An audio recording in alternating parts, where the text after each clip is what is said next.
the Sister Wives clan couldn't withstand the pressures of the COVID-19 pandemic. This tough time changed Kody Brown and his wives. As early as Sister Wives season 14, the downside of the polygamous lifestyle began to wreak havoc on the individual relationships the wives had with one another, as well as their separate relationships with the family patriarch, Kody Brown. With the pandemic onslaught, the relationships were pushed to their breaking point. Beginning in season 15, which documents the start of the COVID-19 pandemic, statements made by family members were an eerie and ominous chorus that signaled the ultimate dissolution of the Brown family unit.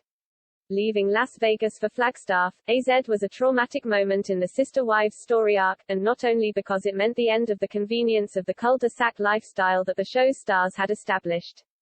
Another issue was that the family members might lose the security and closeness that they had grown accustomed to. This did happen, as the Sister Wives stars were soon scattered throughout Flagstaff. The end result was several forced moves before the family finally settled down. When the wives were living separately in Las Vegas, they gained independence. In Arizona, the desire to lead their own lives intensified. The COVID-19 pandemic only cemented those newly realized ideals. As a result, some wives took the desire to be free to the extreme, without considering the negative impact that the changed mindsets had on the rest of the family.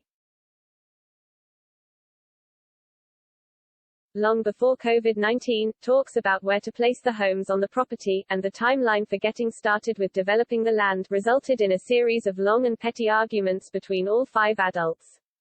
Kody's dream of having one large house was shot down immediately by third wife Christine Brown, who has been vocal since the beginning of the series about her despair at being perceived as the disregarded basement wife.